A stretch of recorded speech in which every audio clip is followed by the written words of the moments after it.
Have you ever outsourced some of your architectural drafting work to another company and felt disappointed with the results? I certainly have. Maybe there was an issue with the quality of the work or the time it took to deliver it. Or maybe it didn't save you anywhere near as much time as you expected.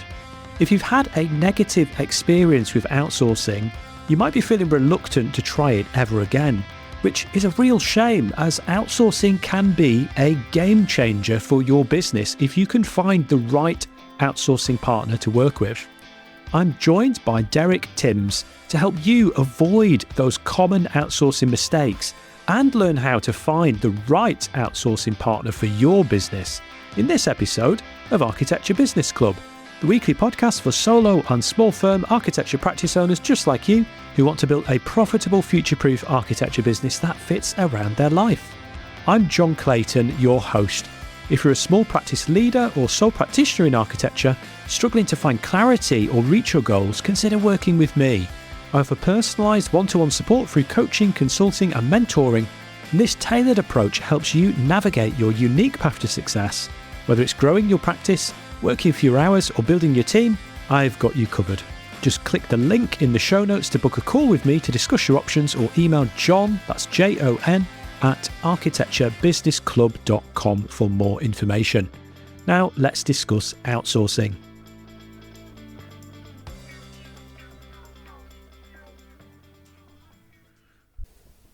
Derek Timms is a chartered architect with 25 years of experience working at practices like Farrells, Gensler and Sheppard Robson. He's the managing director at the Sourcing Collective, a support studio for the AEC industry. The Sourcing Collective collaborates with surveyors, architects, interior designers, contractors and property managers, providing architectural drafting support in BIM environments tailored to your systems and processes. This allows you and your in-house team to focus on design and add value to your projects. They also work with AJ100 practices, integrating into their teams across multiple large-scale projects. To learn more about the Sourcing Collective, head over to thesourcingcollective.co.uk. Derek, welcome to Architecture Business Club. Hi, John. It's great to be here. It's good to have you here. Derek, we've chatted a few times before. I learned that one of the things that you do outside of work is you're a school governor at a couple of different schools, aren't you? Could you tell me a little bit about that?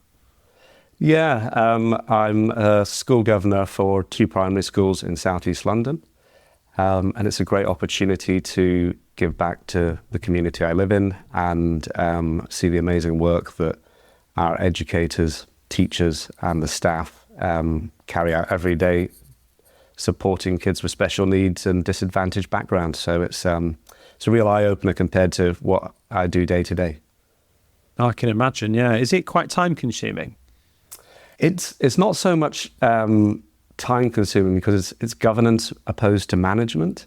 So there is a lot of reviewing and understanding how the schools are managed and that the management themselves are following policy and stuff like that. Also, we visit the school from time to time, open classes, and it's great to see the change in educational styles from year 1 through to year 6. And what did you say those were primary schools, or were they high schools that you were governors at?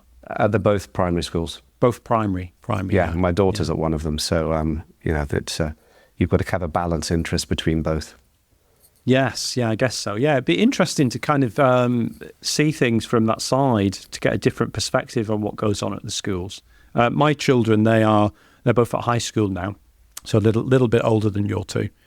We're going to talk about, though, today, the main topic we're going to talk about is outsourcing. We're going to talk about common outsourcing mistakes so that architecture practice can hopefully avoid them. And there are lots of common mistakes when it comes to outsourcing. And I mean, I can certainly attest to having made probably most of them over the years because I've had some experience of outsourcing. In the first instance, though, how can architects overcome their fear of outsourcing in the first place? Or perhaps when maybe they might have had a past negative experience with outsourcing. How do you think they can overcome that fear to give it a try? I think that a lot of our clients come to us with, Derek, we've tried it and it didn't work. And they haven't necessarily had the most positive experience to start with.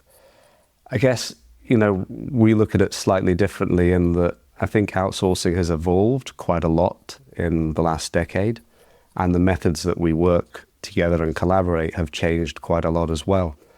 Our approach is to take more of a long-term partnership with our clients. It's to get repeat work and to understand how they like to design things, deliver things.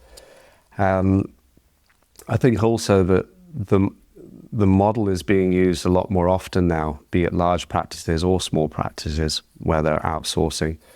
And it's a mutually beneficial partnership in that if us helping support our clients, it gives them successes, we tend to grow with our clients because they continue to use us. So, we're really invested in making sure that partnership works. In terms of how to deal with the previous negatives in the past, I think by discussing what those negatives were and exploring how you could work together, adopt standards and systems, it helps to break down those concerns and the fear associated with outsourcing. That's interesting as well, the point that you made about it having changed over the years, that there are more people looking at this as more of a long-term partnership rather than just sort of a once and done arrangement, which I think there's a lot of benefit to approaching it in that way. So when it comes to actually finding the right partner to work with, though, I mean, what do you think architecture practices should be looking for in a good outsourcing partner? I mean, beyond cost, I dare say cost is always going to be at least part of the consideration, but what should they be looking for beyond that? Yeah, I mean, there's always a price point, as you mentioned, but there are a lot of other factors like geography. Does that outsourcer understand the market you work in, the sector? What sort of overlap there is in terms of time zones to collaborate and meet? But that's really important in terms of communication. And then also holidays is quite a big one. So different countries have different state holidays, religious holidays, and the last thing that you want to do is set up a deadline and then find out your outsourced team's disappeared for 2 weeks on a holiday. There's the design and delivery side of things. Is the approach, the design continues all the way through all the stages till you're on site? Is an iterative process that they take or they bring, or is it, here's your set of drawings and job done, which kind of leaves your client in the lurch, which again leaves a bad experience. You'd expect the outsourcer to adopt your standards and processes. You might find with larger outsourcers that they probably have more rigid systems in place. I mean, that's my experience. So there is value in looking at smaller outsourcers who might be more flexible and agile to the way that you work. There are other values such as sustainability and social responsibility that you want to consider. Credentials-wise, we're Cyber Essentials certified. We're ISO 9001, but you may also want to look at 19650 in terms of BIM. And B Corp is something that we're certainly looking at, and I imagine other outsourcers are looking at getting certified for. And then, you really need to be able to trust them, because at the end of the day, you're reliant on them. The day before you've got a huge submission, it's down to them pulling through for you. And if you feel they've got your back, that'll give you the confidence to move forward. And yeah, really building trust in a relationship is the best way to go, in my view. There's a lot to consider there. There's a number of points that you've run through there, isn't there? That beyond, it's not just about what the price quoted is, for sure. No, it's not. There's so much to it. I mean, there could be a price, but your outsourcer's on the other side of the world, so you're not collaborating, you're not talking, you're not communicating, and you're not getting the service that you're paying for, irrespective of how much you're paying. Yeah, that's so true. You mentioned a number of times there about the importance of communication. I mean, can we dig into that a little bit more? Why is clear communication so important when you're working with an outsourcing partner? I wouldn't say every, but lots of architects are different in their approaches, their styles, the things that are, from a design perspective, they want to integrate. And, we set out a framework at the beginning, so your brief, which will cover project information, example information, deadlines, scope, standards. But what we find works well is continued communication. So we will usually try and have a 5-minute chat every day, at least 2 or 3 times a week. And even if it's just talking about the weather, you're building on that communication. You're also talking about future projects, changes that might be happening, and it keeps everyone in the loop, and they are therefore able to provide a better service because there's less surprises. Yeah, that makes sense. Yeah. So it's very much integrating those overseas team members with the in-house team. Absolutely. It's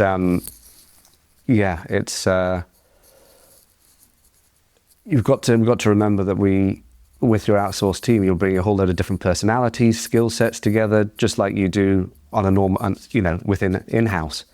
So it's very similar to that, and that's the sort of approach we try to share with our clients in moving forward with our partnerships and collaborations. What about setting the right expectations? How can practices set the right expectations with those outsourced team members? So we would say treat them like new employees, or like a project architect would treat a new team coming together. There's a learning curve with each client, each practice. There's a learning curve with standards, projects, and even when we work with different staff within our client teams. And I think just being cognizant of that really helps. I mean, there does feel sometimes to be an expectation that you are given a brief, it was little to no communication, and everyone expects the documents to come back flawless. It doesn't work that way. You've got to work together to produce a design, and you've got to collaborate with all the stakeholders to be able to design a building. So it's not dissimilar when it comes to outsourcing. Yeah, that makes sense. And that comes back to the point that you'd made about the change of approach, that encouraging clients to look at this more as a long-term partnership arrangement. That's the thing, isn't it? That if it's just like one project, inevitably there might be a few teething problems to get over. There might be a few things that expectation of like, oh, well, I'm going to work with this outsourcing partner and everything's going to be absolutely perfect on the first document set that I receive, or the first iteration of the work. It's just all going to be perfect, and otherwise I'm not going to be happy. And you think that those expectations are quite unrealistic if that's the approach that you're taking. And it would be the same if it was an in-house team member and you had a new staff member that you're working with. That I remember when I worked in practices, and there'd be junior team members that would be helping support myself on a project, and they'd go off and they'd do some tasks and maybe work on some drawings, and inevitably my red pen would come out. There'd be some design iterations, or there'd be some revisions, or there'd be something that I'd thought that I'd made it really clear in the brief, and then you see the work, you see the documentation, and like, actually, I didn't make that clear enough, or it wasn't done quite the way I was expecting it to be done. And that's perfectly normal, I think. Like, whether it's in-house or whether the team members are overseas, like just kind of like the nature of the work we do, isn't it? And everyone has their own way of doing things. I mean, we issued a work in progress set the other day, and the light fittings were on a furniture plan. And I said, why are they not on the RCP? And, well, we need to know where the furniture is to make sure we're putting the lights in the right place. Well, yeah, that's a very good point. So, it's just different processes. And you're right, it is about creating long-term partnerships. And that's how you're able to rely on an outsourcer. There are teething problems. You've got to work through projects. But you want to get to the point where they keep turning up for you time and time again, and you're able to rely on them. And, if there is a problem, it's about sitting down and how do you deal with that problem? It's getting through. Every building that is designed has problems and issues, and it's all about how you deal with those problems and issues as you go through them. So it's not unnatural in that process to expect to have it with an outsourcer as you would with your internal team. And you mentioned again about trust, about building that trust. I think I mentioned this actually in a recent episode, and I can't remember who said it, but the trust is like interactions, the number of interactions over time, so that, the more times that you have interactions with somebody, the more that trust builds. And the same could be said with your outsourcing partner, that the more that you work with them, the more that trust is going to build up, and you get a better understanding of how each other work. I've had a few misfires, I would say, in my early experiments with outsourcing. And I think partly that was due to things being quite last minute. Yeah. So I was wondering to get your take on that, about why is it risky to make last minute outsourcing decisions, and how can early planning help? Well, we've all worked in offices with large projects coming up to a deadline day, and there's too much to do, and you end up with half the office working on it just to get it over the line. And it's great because you hit the deadline, but everyone sits there afterwards thinking there was probably a better way of handling this. And it's the same with outsourcing. If you wait until it's too late, you're going to bring an outsourcer in. They're going to do the best job they can do. And at the end of it, you'll still turn around and think there probably was a better way we could have done this. We have some clients which they say, we always suggest getting us involved very early on and building that relationship. We have some that say, well, we'll wait until 2 large projects hit at the same time and we'll give you one. So all of a sudden, your client has these 2 large projects that have landed. They're overstretched, so they give one to the outsourcer, but then they're also overstretched with the other project and are unable to, brief and collaborate well on the other one. So there's got to be a better balance, and the way of doing that is just getting an outsourcer involved earlier. And there's some obvious signs. You might win a framework for a couple of years and know that you're going to grow. So there's an opportunity there to start a discussion. There could be a skills gap. There's still quite a lot of practices out there using CAD, and we're really well into the realm of BIM and Revit now. And that is, the trajectory of that is, more into digital technologies going forward. There is improved margins when you do get the outsourcing model working. The margins improve significantly. That could be in terms of cost, but also the other way in terms of it allows our clients to focus on their core business. Visiting site, mitigating risks with issues that have come up, client-facing, bidding. So it allows them to focus on their core business. And then, some practices we work with, they may win a big project and they just need, support for a period of 6 to 9 months. To help them through that project, and hopefully, there's another project that comes after that. But it's difficult. You can't forecast that, and a lot of practices don't want to necessarily commit to hiring 5 to 10 people, knowing in 6 months that they may not have any work to sustain that. There's some great points you've made there. Excuse me. That idea that it gives you that flexibility, as you say, that if there is a project that comes through and maybe it's for a set time period, maybe sort of 6 to 9 months, that it allows you to be able to resource that project. Yeah. And not have to worry about then, oh, we've now got 5 more employees that we now need to keep busy after that project finishes. And also the other thing you mentioned was about where if there's a practice that maybe they're using AutoCAD and maybe there's an opportunity for a project, but it needs to be, BIM level, whatever, that they actually need to have. They need to be using some software that maybe they don't already have the skills in-house to deliver that.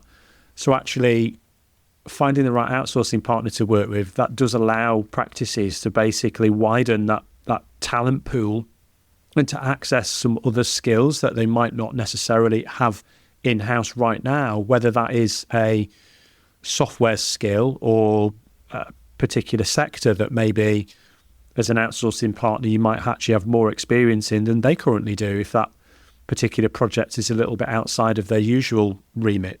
We've had that recently with a SIPS panel project. We'd worked with a SIPS contractor and an architect came up to us and said, look, we're working on this SIPS house for the first time. Can you help us out? And yeah, it was great because you think with SIPS panels, they're very flexible, but actually compared to block work and brickwork, that is super flexible because with the SIPs, it's what level you're springing off. And as soon as a floor level changes, all the panels have to change. And there's a huge amount of work that goes into that. The other thing, like you mentioned, there's another aspect in terms of staff is staff retention. So if you have a big project that comes into the office, you don't want your staff working to midnight every night. It's not the culture that you created in the practice, and by using an outsourcer, you help to alleviate some of that stress. It could be area drawings, it could be dry lining package, it could be context on planning applications. So there are all these different elements that can help support and the culture within a practice at the same time. Yeah, that's such a good point. I think the other thing as well you just mentioned there is about the idea of the outsourcing team could be working on sort of specific packages for a bigger project. That I think one of the things that misconceptions that I had about outsourcing when I first tried it many years ago was that I would just outsource a whole piece of work, a whole project, and it would just all magically be perfect and done in the way that I would like it to be done.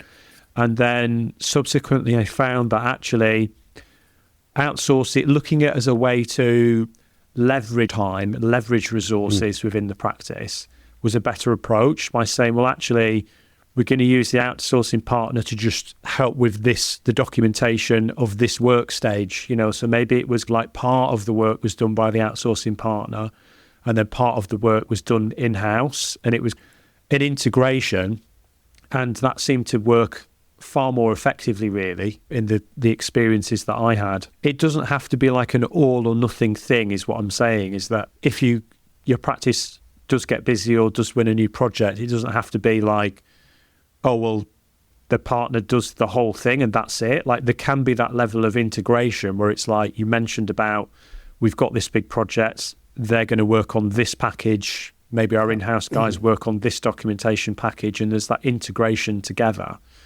And I guess that's going to vary, that approach is going to vary, isn't it, depending on the approach of the practice and the nature of the project. But would you agree with that? That is another way that they can look at this?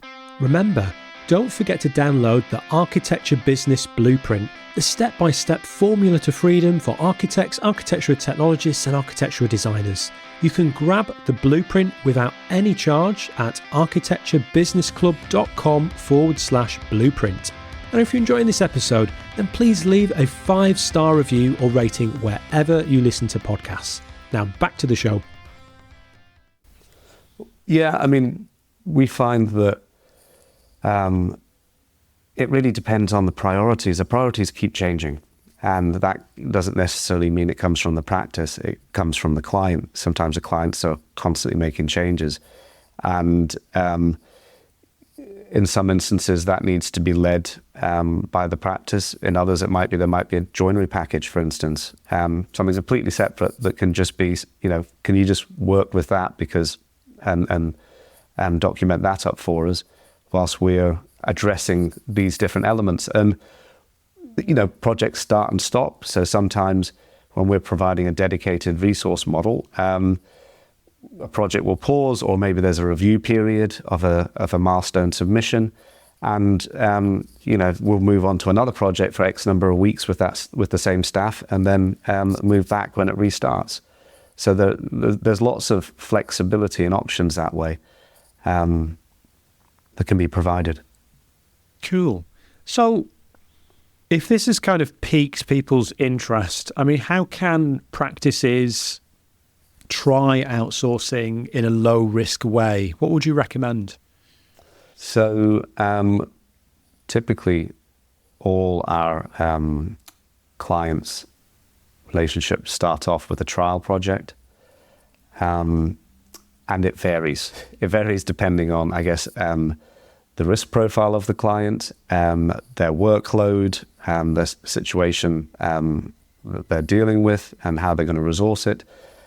So, if we're working with AJ100 architects, the projects tend to be quite bigger, and it might just be a specific stage, maybe stage 3. Sometimes it's a whole project, and I guess the risk is mitigated there because we're working on BIM Collaborate Pro or Autodesk Construction Cloud, similar in the sense they're cloud-based, and we're working together at the same time on the same project and working together. And another approach for smaller practices, we're working with a practice up north, a couple of people, and that started off with them saying, look, could you just model the context for a planning application in SketchUp? And we said yes. Then it's developed to, we did the existing drawings for the planning application, then it was the planning application, now we're doing stage 4 packages for them.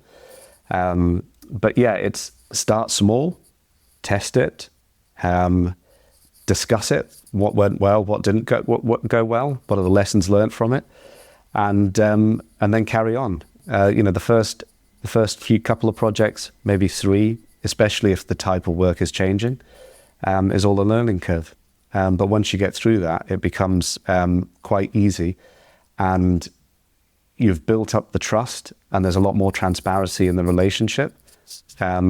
So it's you're able to have discussions about programs. Say, actually, we can't hit Friday, but we can hit Tuesday for you. Is that all right? Yeah, it's fine, Derek. So yeah, that's the approach I would take: a trial project and test the water. That's good advice. Yeah. So start off with a trial project, maybe something smaller package of work, and then review how that's gone. And then, as you say, that it might be that you need to have, the first 2 or 3 projects as a testing period with the outsourcing partner. That I think that's the thing with the trial project, is that it's very sensible to do that, but it might take 2 or 3 small packages of work or more than one project to decide if it's the right outsourcing partner. So I would encourage people to do that as well, as you say, to stick with it and to actually just, if it isn't absolutely 100% perfect on that first project, it's not going to be. It's not going to be absolutely 100% perfect. I think that's unrealistic for people to expect that, but yeah, and there's an opportunity to try out working with a outsourcing partner and to say, we're going to commit to this and we're going to trial this and we're going to, over like a 3-month period or whatever it is, depending on the size of the work. That to me would be a more sensible way to realistically determine if it's the right partner to work with. So basically, to give people a fair crack of the whip, I think is the term, isn't it? It is. It's giving them a fair chance. And if you start early and it's not when it's a project or the practice is under pressure, the time constraints are more relaxed.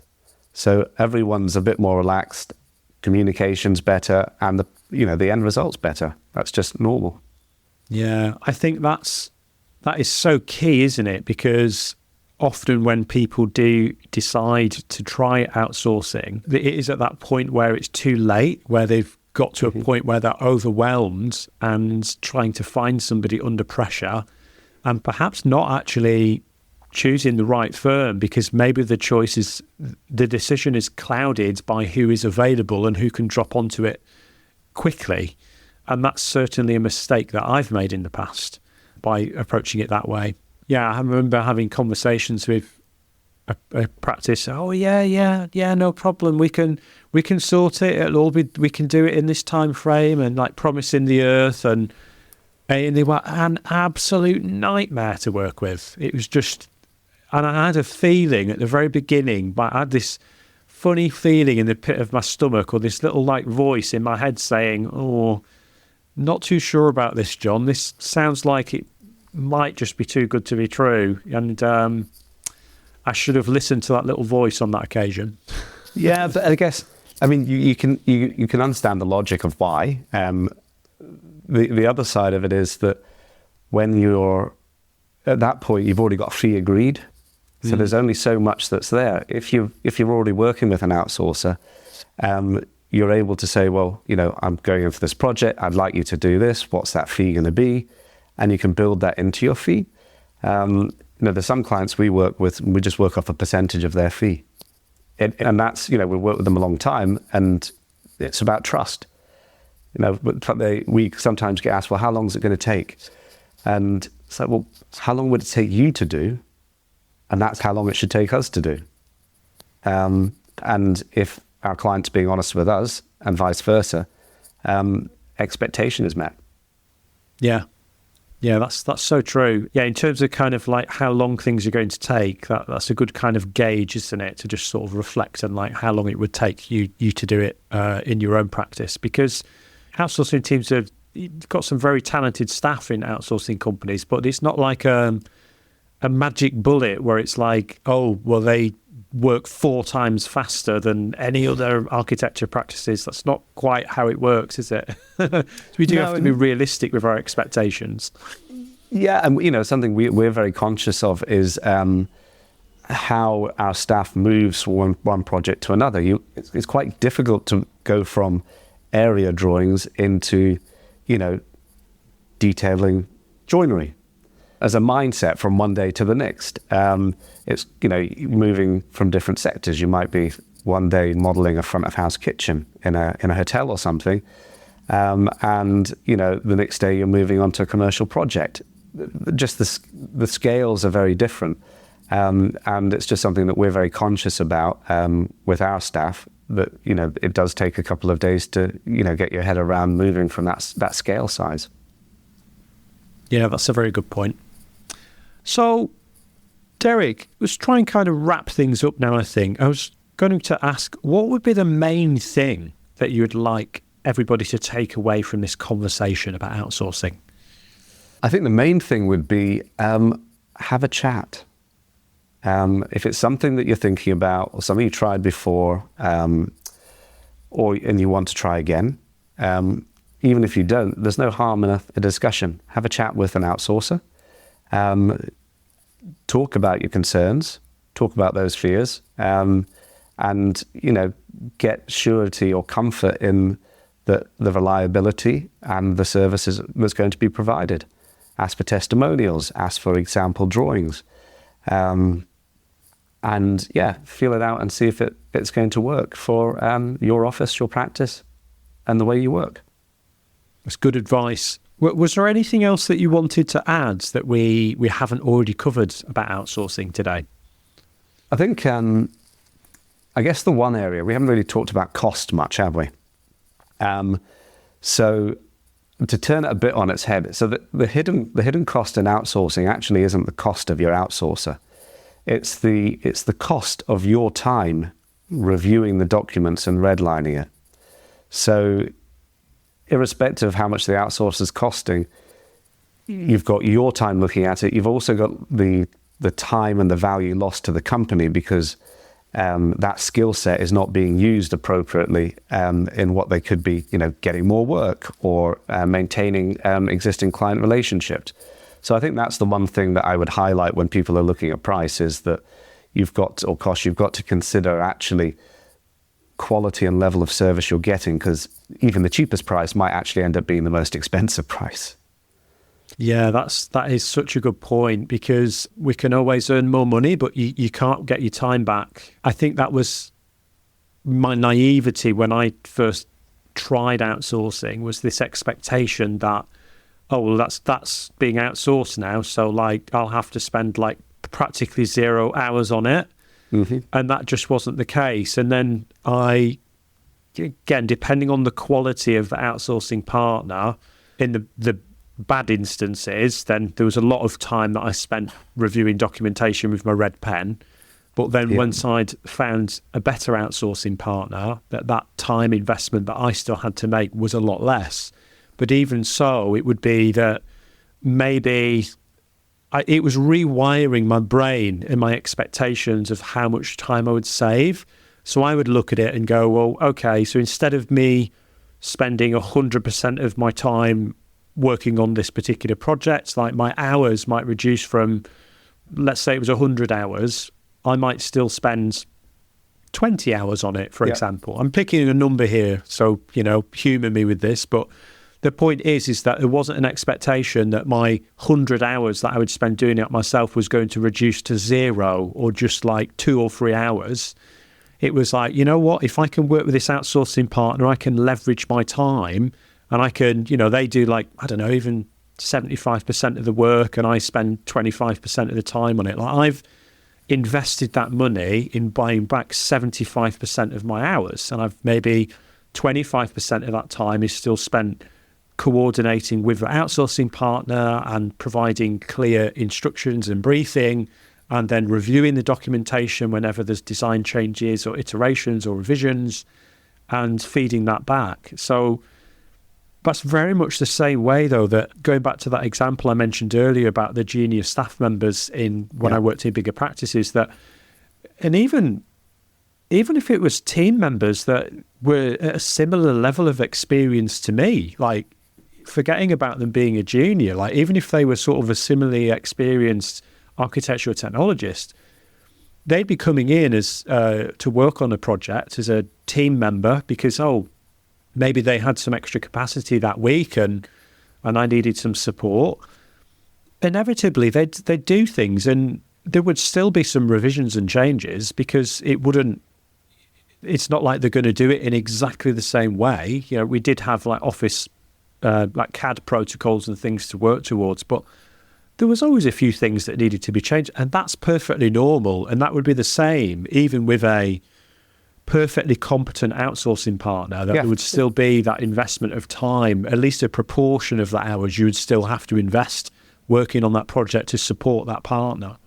Yeah, so a lot of pretty much all actually, our staff are either architects or have worked in the industry for a long, long time. And it's exactly the same. It's just a different team that you're getting. It's just a team outside your office. And if you work with them long enough, you become an extended team of that office anyway.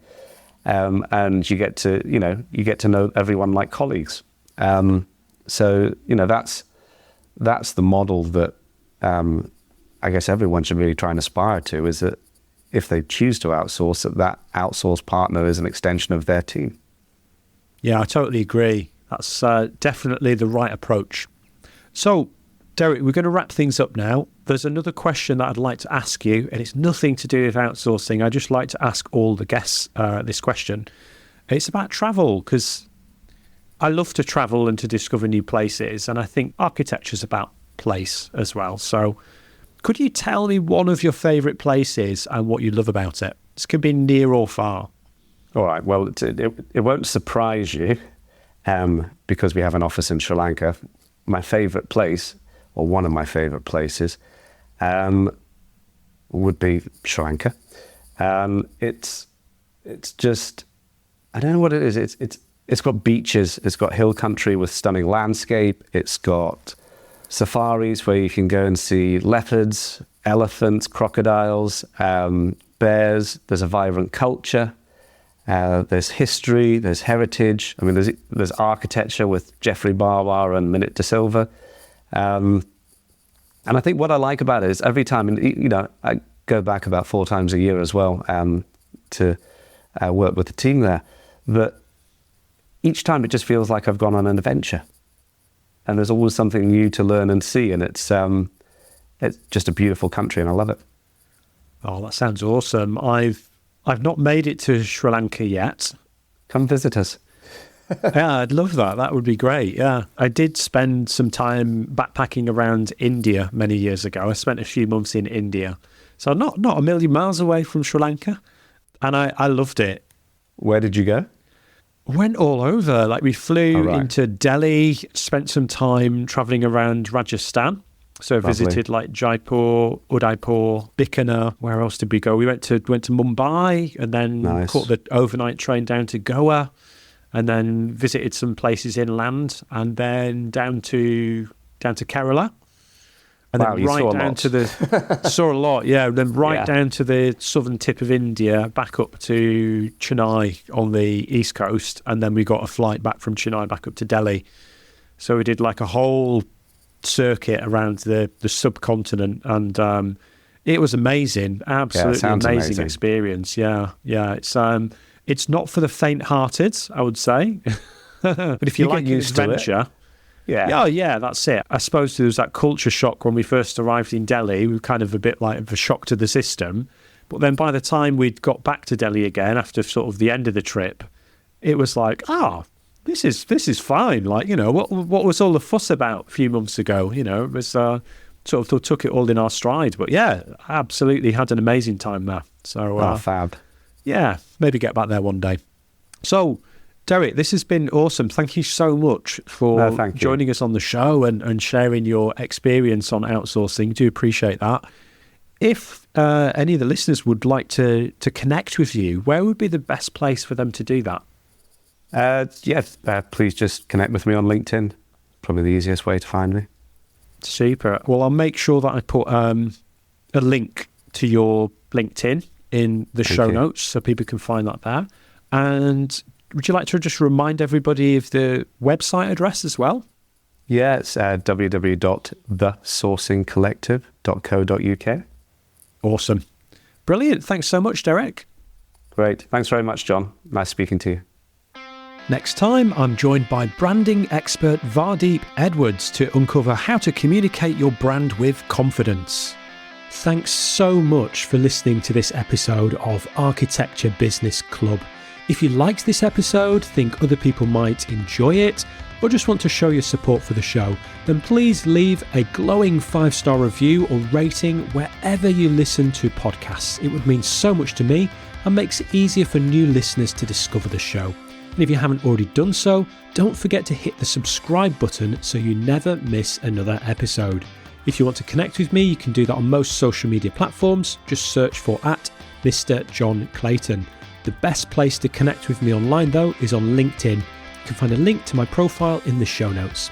Remember, running your architecture business doesn't have to be hard, and you don't need to do it alone. This is Architecture Business Club.